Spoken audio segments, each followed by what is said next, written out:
জিও পলিটিক্সে আপনাকে স্বাগত। মধ্যপ্রাচ্যের যুদ্ধ কি এখন ভারত মহাসাগরে ছড়িয়ে পড়ছে? কারণ গতকাল এমন একটি ঘটনা ঘটেছে যা 21 শতকে প্রায় দেখা যায় না।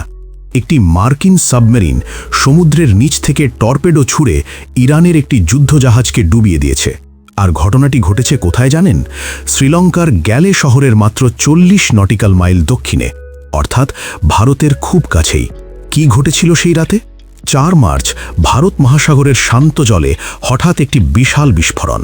ইরানের আধুনিক ফ্রিগেট IRIS দেনা পশ্চিম দিক থেকে ইরানের দিকে ফিরছিল, কিন্তু অজান্তেই তাকে অনুসরণ করছিল একটি মার্কিন নৌবাহিনীর সাবমেরিন। তারপর মুহূর্তেই জলের নিচ থেকে ছুটে আসে একটি হাই স্পিড টর্পেডো। কয়েক সেকেন্ডের মধ্যেই বিশাল বিস্ফোরণ, জাহাজের বিদ্যুৎ ব্যবস্থা বন্ধ হয়ে যায় এবং কয়েক মিনিটের মধ্যেই পুরো যুদ্ধজাহাজটি ডুবতে শুরু করে। জাহাজে ছিল 180 জন নাবিক। এখনও পর্যন্ত উদ্ধার হয়েছে 87 জনের মৃতদেহ, 32 জনকে জীবিত উদ্ধার করা হয়েছে, আর অনেকেই এখনও নিখোঁজ। বিপদ সংকেত পাওয়ার সঙ্গে সঙ্গে শ্রীলঙ্কার নৌবাহিনী উদ্ধার অভিযান শুরু করে। হেলিকপ্টার, টহল জাহাজ এবং মেডিকেল টিম পাঠানো হয়। বেঁচে যাওয়া সৈনিকদের গ্যালের হাসপাতালে ভর্তি করা হয়েছে। কিন্তু এখনের সবচেয়ে বড় প্রশ্ন হল, এই ইরানি যুদ্ধজাহাজটি ভারতের কাছে কি করছিল? আসলে এটি যুদ্ধ করতে আসেনি। এই জাহাজটি এসেছিল ভারতের একটি বড় আন্তর্জাতিক নৌ ইভেন্টে অংশ নিতে। বিশাখাপত্তনমে গত 15 দিন ধরে 3টি বড় নৌ ইভেন্ট চলছিল। International fleet review 2026, Milan naval exercise যেখানে প্রায় 75টি দেশ অংশ নিয়েছে, এবং ইন্ডিয়ান ওশান নেভাল সিম্পোজিয়াম। অবিশ্বাস্য হলেও সত্যি, এই ইভেন্টে আমেরিকা এবং ইরান দুই দেশের নৌবাহিনী উপস্থিত ছিল। ইরানের ফ্রিগেট দেনা সেখানে অংশ নিয়ে দেশে ফিরছিল, আর ঠিক তখনই এই আক্রমণ। তাহলে আমেরিকা কেন এই জাহাজকে টার্গেট করল? মার্কিন যুক্তরাষ্ট্র বলছে এটি ছিল একটি বৈধ সামরিক লক্ষ্য, কারণ তাদের মতে এই জাহাজ ছিল ইরানের নৌশক্তি প্রদর্শনের একটি অংশ। দেনা ফ্রিগেটটি কিন্তু সাধারণ জাহাজ নয়।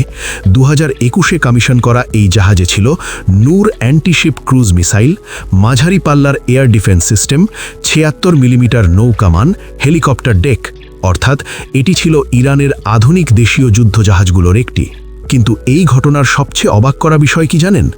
সাবমেরিন দিয়ে যুদ্ধজাহাজ ডোবানো আজকের যুগে খুবই বিরল। আজকাল যুদ্ধ হয় ড্রোন, মিসাইল আর বিমান দিয়ে। দ্বিতীয় বিশ্বযুদ্ধের সময় অবশ্য সাবমেরিন ছিল সবচেয়ে ভয়ঙ্কর অস্ত্র। সেই সময় মার্কিন সাবমেরিন শতাধিক জাপানি জাহাজ ধ্বংস করেছিল। সবচেয়ে বিখ্যাত ঘটনা ছিল 1944 সালে USS আর্চার ফিশ সাবমেরিন দ্বারা জাপানের বিমানবাহী রণতরী শিনানো ডুবিয়ে দেওয়া। এই ঘটনার ভূ রাজনৈতিক প্রভাব আরও বড়, কারণ এই হামলা শুধু মধ্যপ্রাচ্যে সীমাবদ্ধ নেই, এটি এখন পৌঁছে গেছে ভারত মহাসাগরে। আর ঘটনাটি ঘটেছে ভারত এবং শ্রীলঙ্কার খুব কাছাকাছি। তার ওপর জাহাজটি ভারতের একটি আন্তর্জাতিক ইভেন্টে অংশ নিয়ে ফিরছিল, অর্থাৎ এখন ভারতকে খুব সতর্কভাবে আমেরিকা, ইরান এবং অন্যান্য দেশের মধ্যে ভারসাম্য বজায় রাখতে হবে। কারণ এই যুদ্ধ যদি আরও ছড়ায়, তাহলে তার প্রভাব সরাসরি পড়তে পারে ভারত মহাসাগরের নিরাপত্তার উপরে। তাহলে কি মধ্যপ্রাচ্যের যুদ্ধ এখন সত্যিই ভারত মহাসাগরে ছড়িয়ে পড়ছে?